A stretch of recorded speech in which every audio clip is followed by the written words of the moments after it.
accessor functions are used to access private data of the object। ठीक है, तो क्या है कि ये जितनी भी फील्ड्स जिनको हमने प्राइवेट कर दिया है और हमने देखा कि इट इज़ वेरी इंपॉर्टेंट कि हम इन प्राइवेट फील्ड्स को आउटसाइड द क्लास हम इनको जो है वो वैल्यूज़ जो है वो पास कर सकें। ठीक है, और तभी हम इसको इनिशियलाइज कर सकते हैं। तो अब उसका सोल्यूशन क्या है कि जो प्राइवेट डेटा जितना भी है, ठीक है, उसको हम आउटसाइड द क्लास किस तरह से यूज़ कर सकते हैं, यूजिंग एक्सेसर फंक्शंस। ठीक है, accessor functions are used to access private data of the object. ठीक है, अभी आगे चल के हम देखेंगे कि हम जो अपना प्राइवेट डेटा है उसको हम डायरेक्टली नहीं इनडायरेक्टली एक्सेसर फंक्शंस के साथ हम उनको एक्सेस करें, तो इसका क्या मकसद है, इसका क्या ऑब्जेक्टिव है, इसका क्या यूटिलिटी है। ठीक है, उसको हम आगे चल के जो है एक कोडिंग एग्जांपल के साथ समझेंगे तो आपको ये क्लियर हो जाएगा कि एक्सेसर फंक्शंस जो हैं उनकी क्या यूटिलिटी होती है। ठीक है, लेकिन एनीवेज यहाँ तक जो चीज़ आपने जहन में रखनी है वो ये है कि based on principle of encapsulation हम अपने क्लास के सारे फील्ड्स को प्राइवेट कर देते हैं। ठीक है, और उसके बाद हम उनको एक्सेसर फंक्शंस के थ्रू आउटसाइड द क्लास उनको हम एक्सेस करते हैं। ठीक है, अभी नेक्स्ट हम देख लेते हैं कि एक्सेसर फंक्शंस क्या होते हैं, उनको कैसे डिफाइन करते हैं और जो है वो उनका फ़ायदा क्या है। ठीक है,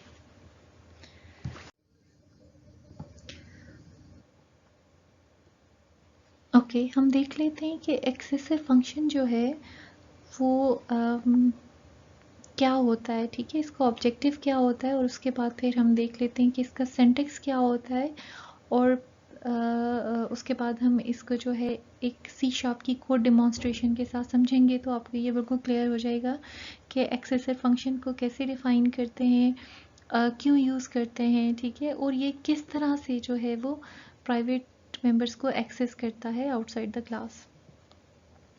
In accordance with the principle of encapsulation, data members of a class are declared as private, so that outside world cannot access the private data of the object.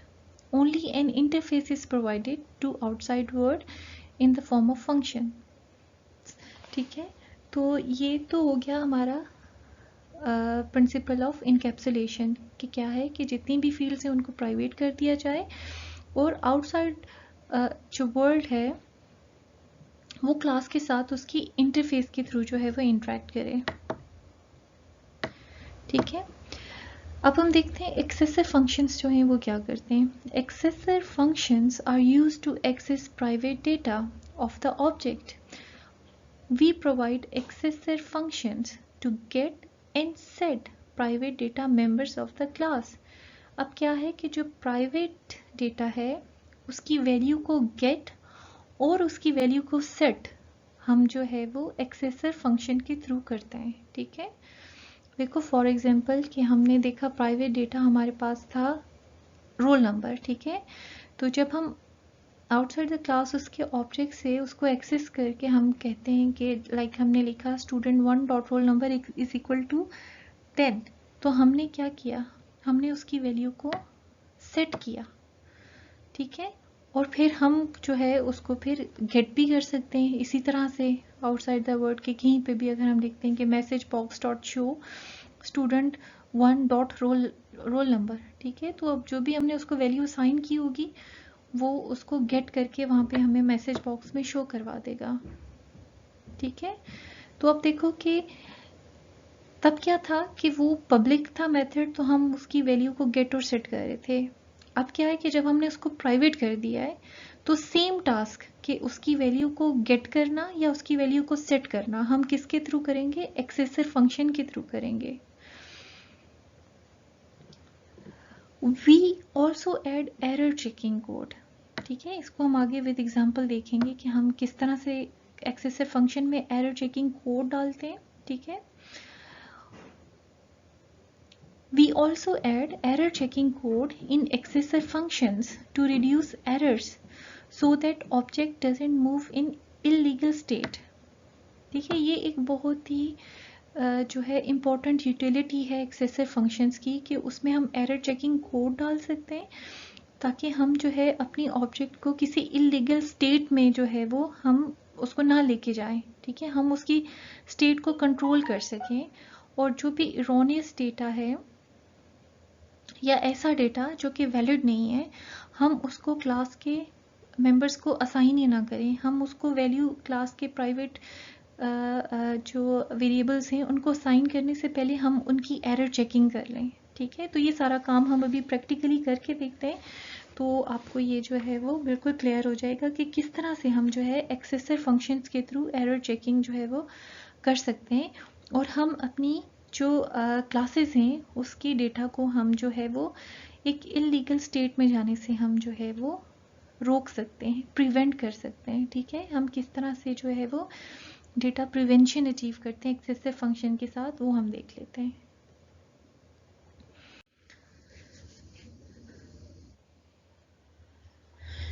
अच्छा जी, ये हमारे पास सिंटेक्स है सी शार्प के अंदर एक्सेसर functions और इनको C sharp में properties भी कहते हैं. ठीक है, डिफाइन करने का. फॉर एग्जांपल एक हमारे पास प्राइवेट फील्ड है रोल नंबर. ठीक है, तो उसके लिए जो हम प्रॉपर्टी डिफाइन करेंगे या एक्सेसर फंक्शन जो हम डिफाइन करेंगे उसका सिंटेक्स कुछ इस तरह से होता है. ठीक है, जो हमारी प्रॉपर्टी होती है वो हमेशा हम उसको पब्लिक करते हैं ताकि हम उसको आउटसाइड द क्लास एक्सेस कर सकें. अब जो उसकी रिटर्न टाइप होती है वो हमेशा वो होती है जो कि उस प्राइवेट फील्ड की होती है जिसके लिए हम वो जो एक्सेसर फंक्शन है डिफाइन कर रहे होते हैं. ठीक है, देखो फॉर एग्जांपल रोल नंबर था, इसकी जो डेटा टाइप है वो इंटीजर थी तो इसलिए हमने ये जो प्रॉपर्टी डिफाइन कर रहे हैं इसकी हमने जो रिटर्न टाइप है वो इंटीजर ही रखी है. अगर ये रोल नंबर स्ट्रिंग होता तो हम यहाँ स्ट्रिंग रखते, अगर ये बुलियन होता तो हम यहाँ पे बुलियन ही रखते.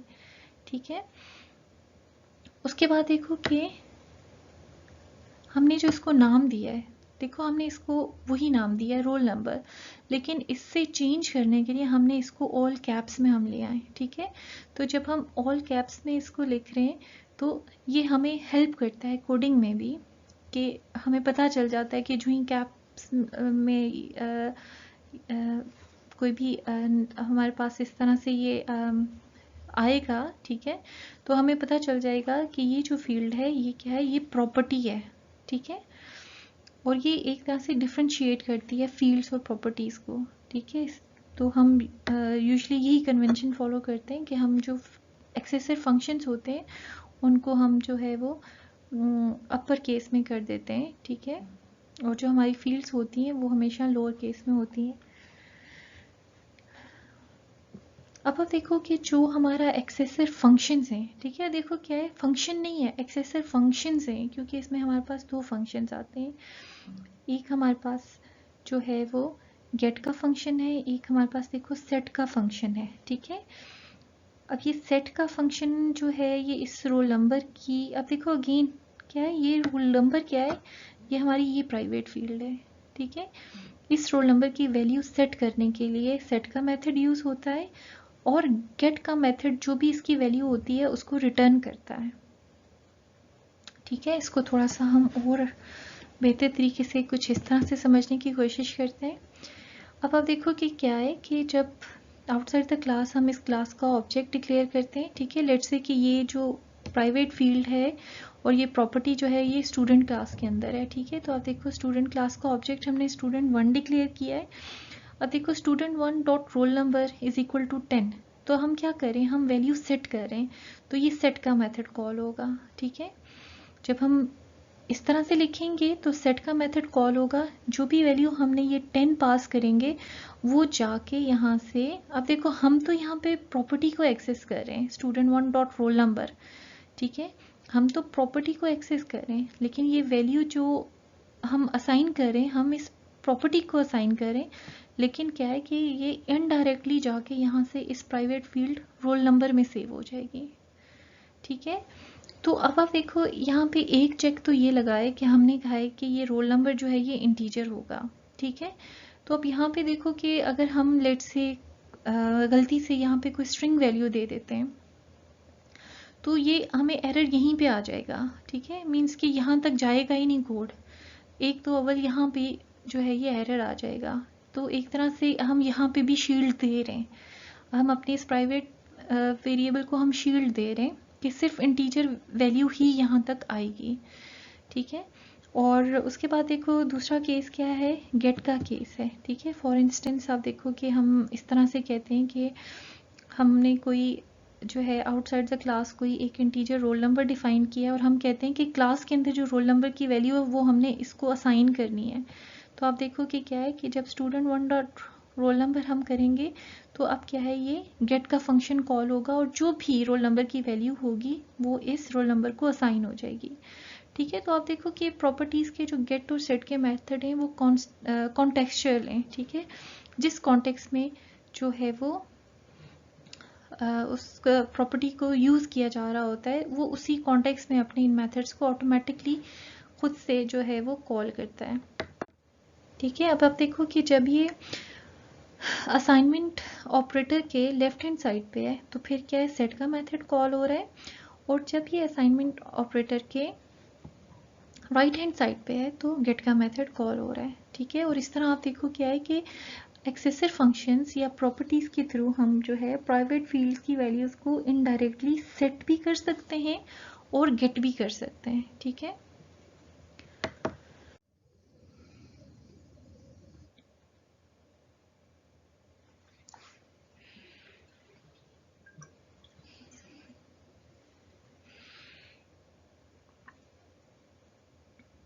ओके अब हम इस एक्सेसर फंक्शन को अपनी इस स्टूडेंट क्लास के अंदर जो है वो यूज़ करके देखते हैं, ठीक है। ये हमारी वही एप्लीकेशन है जो कि हमने सबसे पहले स्टूडेंट क्लास जो डिफ़ाइन की थी, ठीक है, जो बेसिकली कंसिस्ट कर रही थी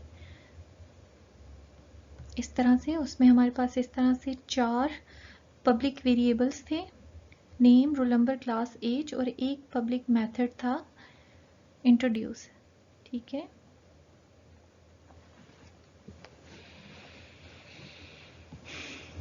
और फिर इस तरह से हमारे पास 2 बटन्स थे जिनके बीनीथ हमने जो है इस तरह से 2 ऑब्जेक्ट्स बनाई थी, और ठीक है इस तरह से हमने इन ऑब्जेक्ट्स को जो है यहाँ पे ये वैल्यूज़ जो हैं वो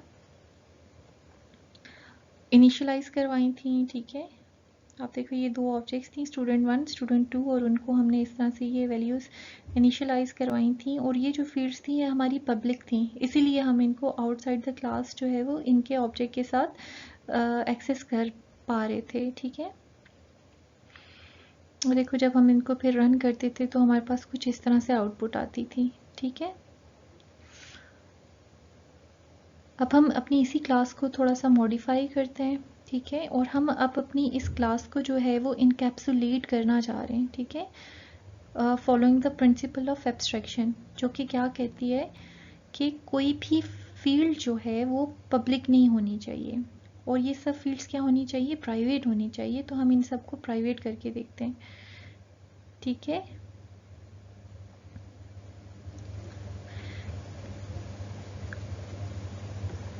हम यहाँ पे प्राइवेट एक्सप्लिसिटली लिख भी सकते हैं, या हम अगर पब्लिक हटा भी दें सबके तो फिर बाय डिफ़ॉल्ट ये जितने भी हैं ये प्राइवेट हो जाते हैं, ठीक है।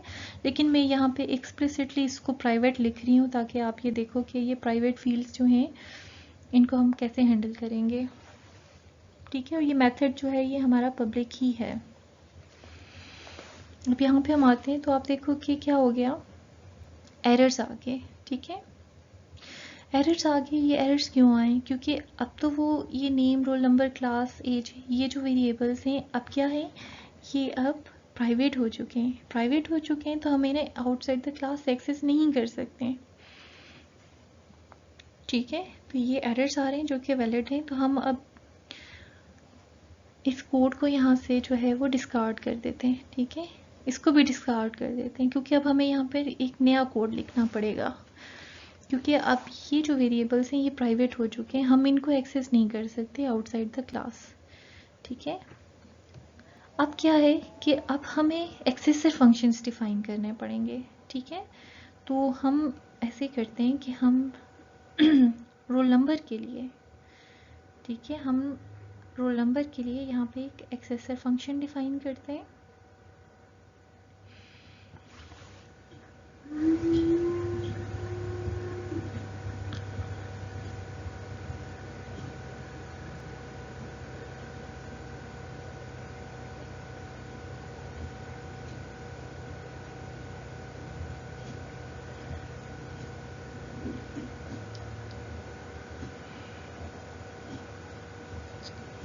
ठीक है, हम रोल नंबर के लिए यहाँ पे एक एक्सेसर फंक्शन डिफाइन करते हैं। ठीक है, मैंने जैसे बताया था पब्लिक, और उसकी टाइप क्या होगी, वही जो कि उस प्राइवेट वेरिएबल की है जिसके लिए आप प्रॉपर्टी या एक्सेसर फंक्शन डिफाइन करने जा रहे हो। तो हमने यहाँ पे इंटीजर लिखा। अब देखो ये स्मॉल में है, तो हम क्या करेंगे, इस एक्सेसर फंक्शन का नाम हम जो है वो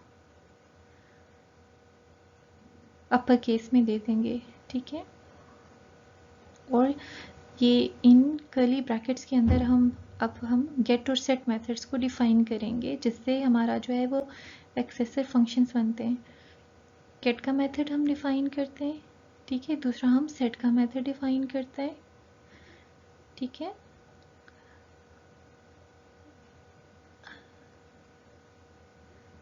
ठीक है, अब देखो सेट के मेथड में हम क्या करेंगे, हम अपनी इस प्राइवेट फील्ड रोल नंबर की वैल्यू को सेट करेंगे। ठीक है, roll number is equal to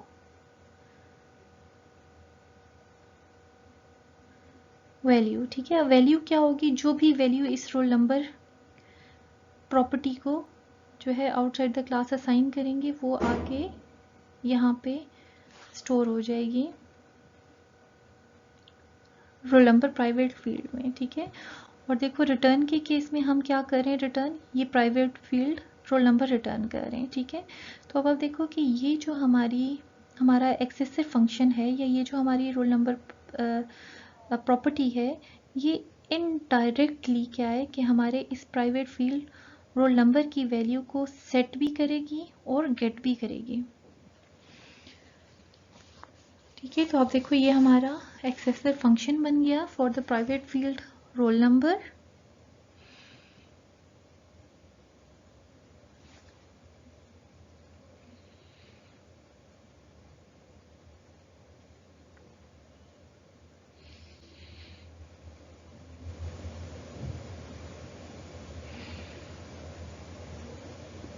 ठीक है, अब आप देखो यहाँ पे हम आउटसाइड द क्लास, अब देखो यहाँ पे कोई भी वो प्राइवेट फील्ड हमारे पास एक्सेसिबल नहीं। ठीक है, क्योंकि हम क्या है, अब आउटसाइड द क्लास इसके ऑब्जेक्ट से इसको एक्सेस करें तो सिर्फ पब्लिक डेटा हमारे पास आएगा।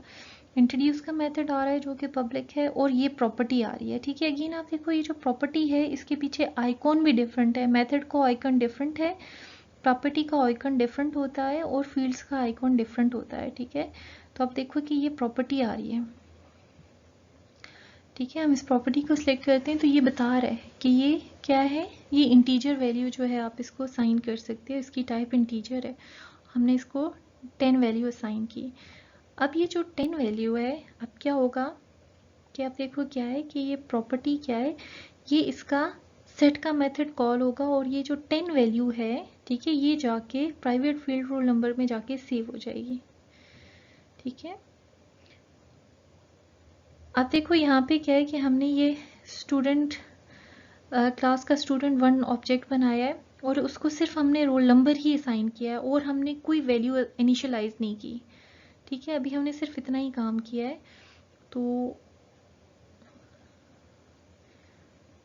ठीक है, अब हम इसको ज़रा रन करके देखते हैं, तो आप देखो कि क्या हुआ कि देखो नेम क्लास एज जो है वो भी हमने सेट नहीं की, क्योंकि उसकी कोई प्रॉपर्टी हमने डिफाइन नहीं की, इसलिए हम उसे आउटसाइड द क्लास जो है वो हम इनको एक्सेस नहीं कर सकते। अब देखो ये जो रोल नंबर है, ठीक है, अब यहाँ पे ये जो 10 वैल्यू आ रही है ये बेसिकली उस प्राइवेट फील्ड रोल नंबर की वैल्यू है जो हमारे जो कि हमारा इंट्रोड्यूस का मेथड है उसमें यूज़ हो रही है। लेकिन अब आप देखो कि क्या है कि वो वैल्यू जो हमने प्रॉपर्टी को जो है वो असाइन की, वो इनडायरेक्टली जाके प्राइवेट फील्ड रोल नंबर में सेव हुई, और देखो वो यहाँ पे हमें इफेक्टिवली जो है वो वैल्यू यहाँ पे अकॉर्डिंगली जो है वो डिस्प्ले भी हो रही है। ठीक है, तो आप देखो कि इस तरह क्या है कि हम प्रॉपर्टीज़ के थ्रू जो है वो प्राइवेट फील्ड्स की वैल्यूज़ को एक्सेस कर सकते हैं, ठीक है, outside the class.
How to add properties in a class using class diagram. ठीक है, अच्छा अभी हम जो है एक नई चीज़ देखने जा रहे हैं। ठीक है, क्योंकि बेसिकली देखो हम जो टूल यूज़ कर रहे हैं वो क्या है, वो है विजुअल स्टूडियो .NET। ठीक है, जिसमें हम C# को यूज़ कर रहे हैं। तो ये अच्छा होगा कि हम जो है ऑब्जेक्ट ओरिएंटेड प्रोग्रामिंग के साथ साथ C# की भी जो कुछ फीचर्स हैं उनको भी हम सीखते जाएं। ठीक है, ताकि आपकी प्रोग्रामिंग के स्किल्स जो हैं वो इम्प्रूव होते जाएं और आपको जो है वो नई नई चीज़ों का इंट्रोडक्शन होता जाए। ठीक है, तो इसलिए मैंने इस चीज़ को यहाँ पे ऐड किया है कि how to add properties in a class using class diagram. ठीक है, क्योंकि हम एक विजुअल प्रोग्रामिंग को यूज़ कर रहे हैं। विजुअल प्रोग्रामिंग जो है वो बेसिकली हमें इनेबल करती है कि हम जो है हर चीज़ अपना जो कोडिंग है वो हमेशा हम उसको एक्सप्लिसिटली बाय हैंड जो है वो टाइप करके ना करें, बल्कि हम ग्राफिकली भी कोड को ना ऐड कर सकते हैं। जिससे क्या होता है कि जो हमारी डेवलपमेंट कोडिंग जो होती है वो उसकी स्पीड फास्ट हो जाती है और हम कम टाइम में ज़्यादा से ज़्यादा कोड लिख सकते हैं। ठीक है, तो अभी हम देखते हैं कि यही काम ये जो हमने अभी जो प्रॉपर्टीज़ डिफ़ाइन की और उसमें हमने 2 फंक्शंस डिफ़ाइन किए, ये सारा काम हम देखेंगे कि ऑटोमेटिकली हम C# में कर सकते हैं। हमें एक्सप्लिसिटली ये बार बार मेथड्स को गेट और सेट और इनको डिफ़ाइन करने की ज़रूरत नहीं है। ठीक है, तो क्लास डायग्राम के थ्रू हम इनको ज़्यादा आसानी से कर सकते हैं। तो अभी हम इसको देख लेते हैं कि हम किस तरह से C# के अंदर क्लास डायग्राम के थ्रू ग्राफिकली जो है एक क्लास के अंदर डिफरेंट जो डेटा मेंबर्स हैं वो ऐड कर सकते हैं। ठीक है, तो फिलहाल हम प्रॉपर्टीज़ को देखेंगे कि हम प्रॉपर्टीज़ को इन स्पेसिफिकली कैसे ऐड कर सकते हैं।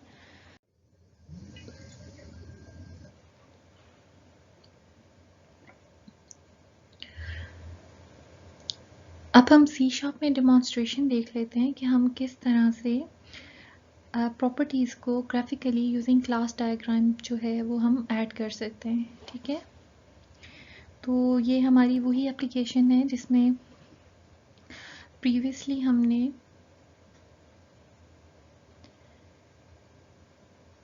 स्टूडेंट क्लास के अंदर एक प्रॉपर्टी जो है वो रोल नंबर ऐड की थी। ठीक है, तो आप देखो यहाँ पे हमने जो है प्राइवेट फील्ड रोल नंबर के लिए एक प्रॉपर्टी रोल नंबर ऐड की थी। अब हम जो ये रिमेनिंग हमारे पास प्राइवेट फील्ड्स हैं जो कि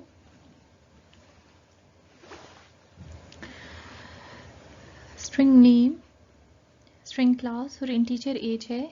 ठीक है, अब हम इनके लिए जो प्रॉपर्टीज़ हैं वो graphically using class diagram add करके देखते हैं।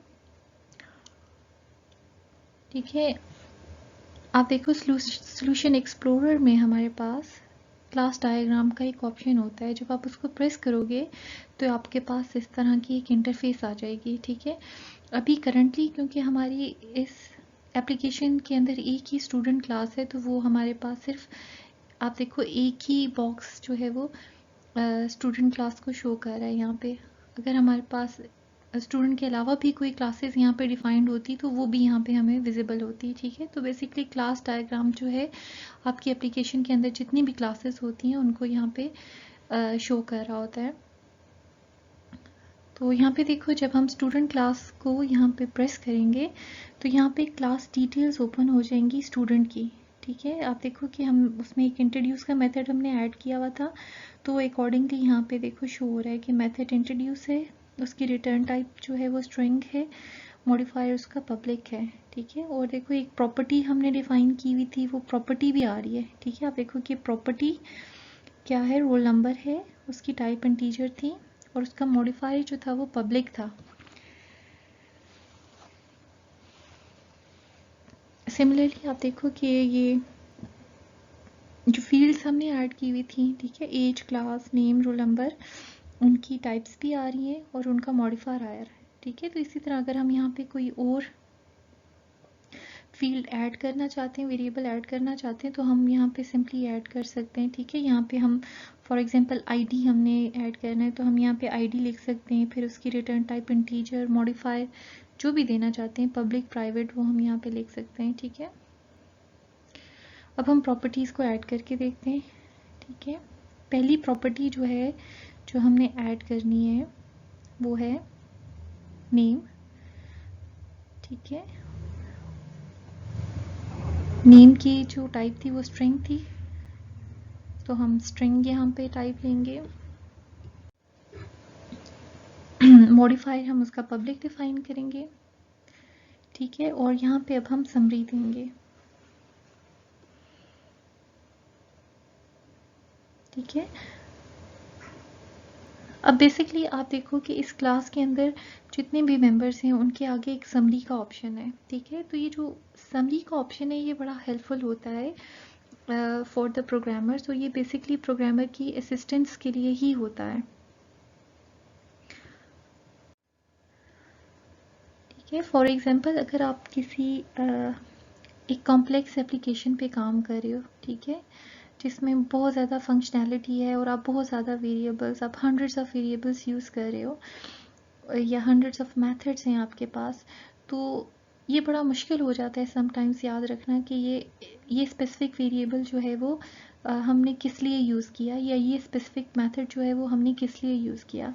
तो समरी जो है वो एट दैट पॉइंट हमारे लिए हेल्पफुल होती है। ठीक है, वो ड्यूरिंग कोडिंग हमें हर मेथड, हर वेरिएबल के साथ उसकी समरी एसोसिएटेड जो है वो डिस्प्ले कर रहा होता है, तो जिससे हमें ये पता चल जाता है कि ये स्पेसिफिक जो मेंबर है ये हमने क्यों डिफ़ाइन किया था और इसकी क्या फंक्शनैलिटी है। ठीक है, जैसे इस प्रॉपर्टी के लिए हम यहाँ डिफ़ाइन करें कि it will get and set value of name.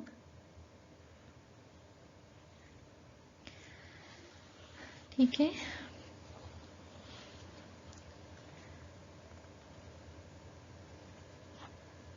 इसी तरह हमने क्लास के लिए प्रॉपर्टी क्लास डिफाइन की, रिटर्न टाइप उसकी जो है वो डेटा टाइप स्ट्रिंग है, मॉडिफायर पब्लिक, और हमने यहाँ पे उसकी समरी दे दी। ठीक है, और इस केस में क्या है कि ये क्लास से एसोसिएटेड है।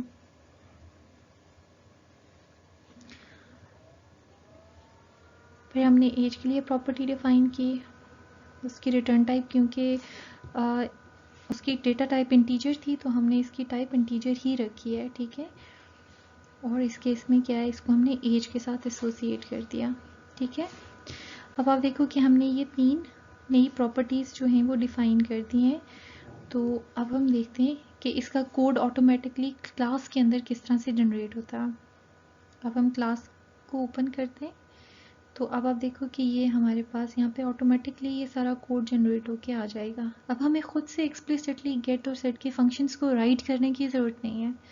ठीक है, ये जनरेट हो गए, लेकिन हाँ हमें जो है, अब देखो बाय डिफ़ॉल्ट ये जो नेम है ये अपनी प्राइवेट फील्ड नेम के साथ एसोसिएटेड नहीं है, क्योंकि आप देखो जब हम ग्राफिकली ऐड कर रहे थे तो हमने कहीं पे भी वो एसोसिएशन नहीं हमने वहाँ पे क्रिएट की। ठीक है, तो वो हमें यहाँ पे एक्सप्लिसिटली राइट करना पड़ेगा।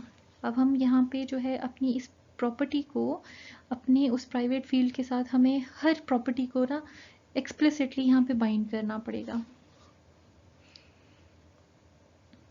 ठीक है, हम कहते हैं कि यहाँ पे जो प्राइवेट फील्ड नेम है उसको वो वैल्यू असाइन हो जाएगी जो भी इस प्रॉपर्टी नेम को असाइन होगी, और ये प्रॉपर्टी रिटर्न करेगी इसी प्राइवेट फील्ड नेम की वैल्यू।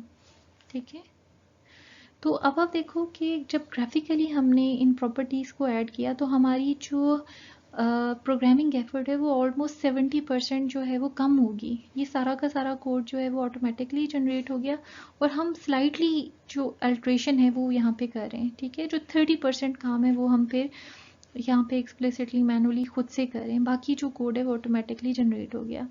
ठीक है, तो देखो आपके ये फीचर कितना हेल्पफुल है, और आपको जो है ये बड़ा neat and clean code generate करने में हेल्पफुल होता है। और प्लस आप इस तरह से मेथड्स भी डिफ़ाइन कर सकते हो, वेरिएबल्स भी डिफ़ाइन कर सकते हो, क्लासेस भी डिफ़ाइन कर सकते हो, तो ये आपका जो कोडिंग है उसको बहुत स्पीड अप कर देता है। ठीक है, तो आप देखो कि ये हमने इस तरह से प्रॉपर्टी नेम को डिफ़ाइन कर दिया। अब हम क्लास को डिफ़ाइन कर देते हैं और इसको प्राइवेट फील्ड क्लास के साथ एसोसिएट कर देते हैं।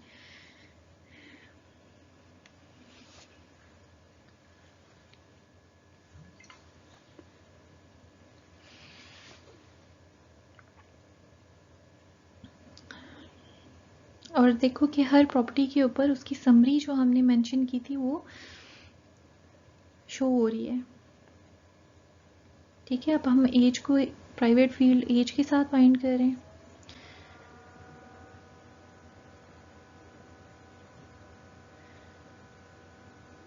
ठीक हो गया। अब आप देखो कि हमने ये तीनों प्रॉपर्टीज ऐड भी कर दी और उनको हमने अपनी प्राइवेट फील्ड्स के साथ बाइंड कर दिया। अब हम यहाँ पे जाके उन प्रॉपर्टीज को यूज करते हुए वैल्यूज असाइन करते हैं। ठीक है, स्टूडेंट 1 डॉट,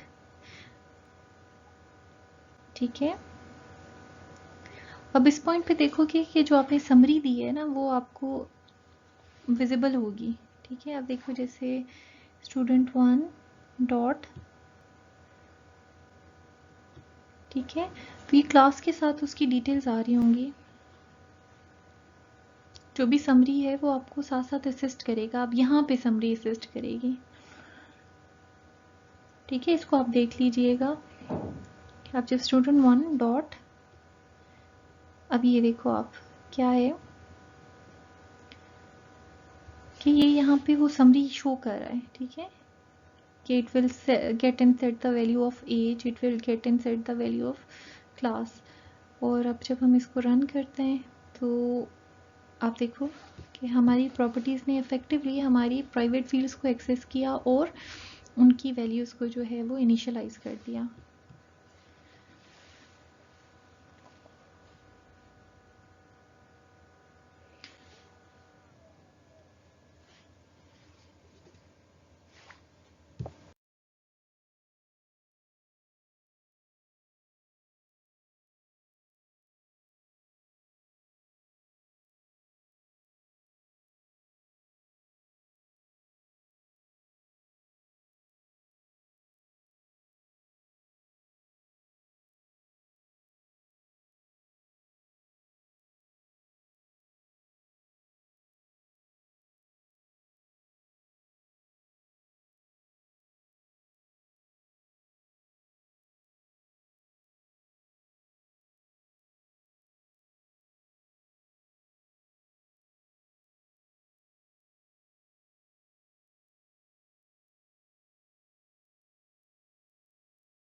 एक प्राइवेट फील्ड के लिए एक्सेसिव फंक्शंस को ऐड करने का जो सबसे कन्वीनियंट वे है वो है by using the refactor option of Visual Studio. For example ये प्राइवेट फील्ड रोल नंबर है, हमने इसके लिए प्रॉपर्टी डिफ़ाइन करनी है या एक्सेसिव फंक्शन डिफ़ाइन करना है, ठीक है। तो आप देखो कि इसके लिए all we have to do is कि हम इस प्राइवेट फील्ड को सिलेक्ट करेंगे, राइट क्लिक करते हैं। आप देखो हमारे पास एक रीफैक्टर का ऑप्शन है और उसमें फिर हमारे पास इनकैप्सुलेट फील्ड का एक ऑप्शन है। हम इसको सिलेक्ट करते हैं तो आप देखो कि क्या है कि अब ये हमारे इस प्राइवेट मेथड के लिए प्रॉपर्टी जो है या एक्सेसिव फंक्शन डिफ़ाइन करेगा। तो जैसे कि ये जो प्राइवेट फील्ड है इसका जो वेरिएबल नेम है वो क्या है, रोल नंबर। तो ये वहाँ पे इसको स्लाइड चेंज करके रोल नंबर 1 कर रहा है, लेकिन हमारे पास एक कन्वीनियंट वे है कि हम इसको कैप्स में जो है वो लिखते हैं, तो वो उससे डिफ़र भी हो जाएगा और एट द सेम टाइम जो है वो सिमिलर नेम भी होगा, ठीक है। तो हम ओके कर देते हैं, तो इसे अप्लाई। तो आप ये देखो कि ये ऑटोमेटिकली ये जो है ये हमारा एक्सेसिव फंक्शन जो है वो डिफ़ाइन हो गया, ठीक है। इसने खुद से ही उसकी जो प्राइवेट फील्ड की डेटा टाइप है उसको जो है उसी की बेस के ऊपर ये प्रॉपर्टी डिफ़ाइन किया और आप देखो कि खुद से जो है ये उस फील्ड को जो है वो वैल्यू उसकी रिटर्न भी करवा रहा है गेट मेथड में, और सेट मेथड में वैल्यू उसी प्राइवेट फील्ड को जो है वो असाइन भी कर रहा है।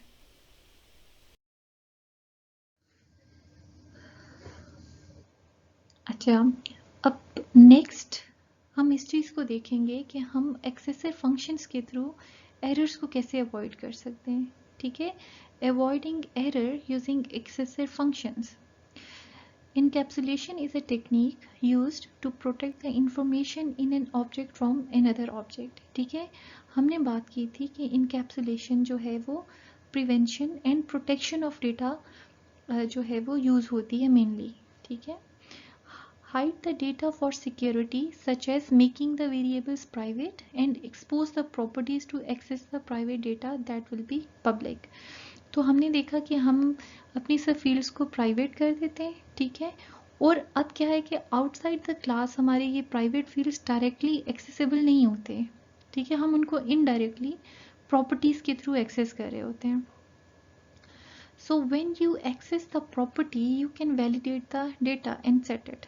तो अब क्या है कि हम इन प्रॉपर्टीज़ में डेटा वैलिडेशन भी कर सकते हैं, ठीक है। हम किस तरह से डेटा वैलिडेशन कर सकते हैं इसको हम एक एग्जांपल से देखते हैं, तो आपको ये बिल्कुल क्लियर हो जाएगा कि इसकी क्या यूटिलिटी है और ये डेटा वैलिडेशन हम किस तरह से कर सकते हैं। इसको हम फिर से जो है C# की कोड डेमोन्स्ट्रेशन के साथ देखते हैं, ठीक है। सेम स्टूडेंट क्लास जिसमें हमने ऑलरेडी प्राइवेट फील्ड्स के साथ प्रॉपर्टीज़ डिफाइन की हुई हैं, ठीक है। हम उसी क्लास को लेते हैं और हम एक ऐसा केस देखते हैं कि जिसमें यूज़र जो है, ठीक है, लेट्स से जब यहाँ पे जो क्लास स्टूडेंट है उसको एज की वैल्यू असाइन या पास करने लगा, तो उससे मिस्टेकनली जो है 18 के साथ जो है वो माइनस की प्रेस होगी, ठीक है। और वैल्यू जो है वो -18 होगी, ठीक है, विच इज़ अ एरर, क्योंकि कभी भी किसी की एज -18 नहीं हो सकती है, ठीक है। अब हमने -18 हमने गलती से जो है ये वैल्यू हमने ऐड कर दी, ठीक है। और क्योंकि क्या है -18 एक इंटीजर वैल्यू है, तो वो हमारी क्लास जो है वो प्रॉपर्टी उसको ईजिली एक्सेप्ट करेगी, ठीक है। वो उसको ईजिली एक्सेप्ट करेगी और हमारी प्राइवेट फील्ड को वो वैल्यू साइन कर देगी -18, जो कि एक इनवैलिड वैल्यू है, जो कि एक एरर है। और देखो वही यहाँ पे रिप्रेजेंट हो रहा है कि एज इज इक्वल टू -18। अब ये क्या है, ये एक एरोनियस डेटा है, ठीक है। और हमारी जो ऑब्जेक्ट है ये इस वक्त एक इनवैलिड स्टेट में है कि एक स्टूडेंट की एज -18 हो ही नहीं सकती, ठीक है। तो इस तरह के जो एरर्स हैं उनको हम एक्सेसिव फंक्शन में हैंडल कर सकते हैं, कैच कर सकते हैं। ठीक है, तो हम देखते हैं हम किस तरह से जो है इस तरह के एरर्स को हैंडल कर सकते हैं। ठीक है, हम अपनी क्लास में जाएंगे।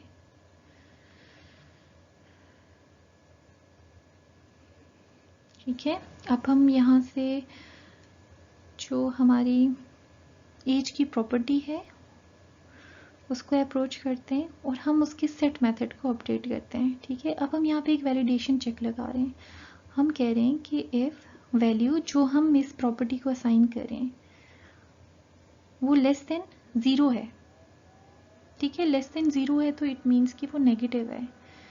अगर वो नेगेटिव है तो हम एज को कोई डिफ़ॉल्ट वैल्यू दे सकते हैं।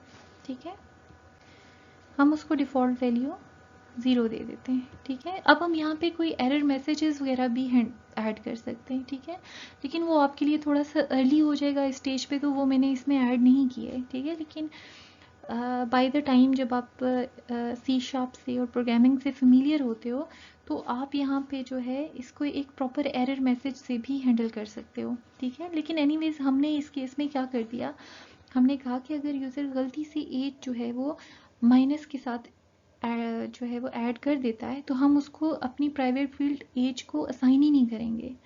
हम उस एरर को यहीं पे कैच करेंगे और हम एज को डिफ़ॉल्ट वैल्यू 0 दे देंगे। ठीक है,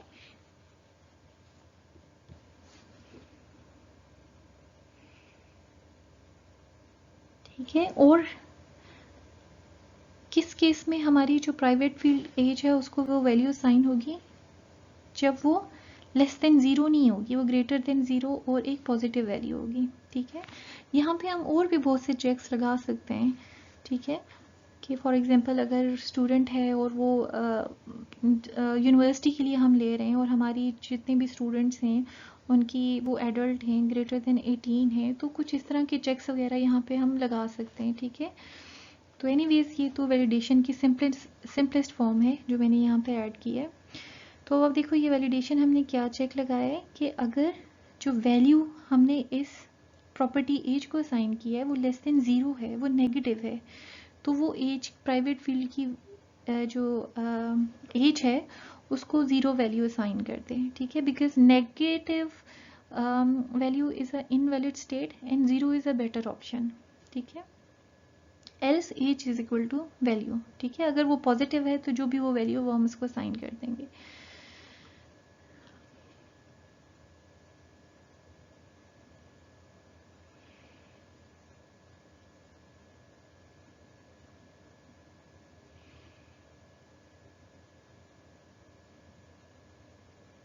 ठीक है, अब देखो सेम कोड है, -18 हमने वैल्यू पास की हुई है, लेकिन अब क्या है कि वो उसको पास नहीं करेगा और उसकी जगह जो डिफ़ॉल्ट वैल्यू हमने सेट की है वो आ जाएगी।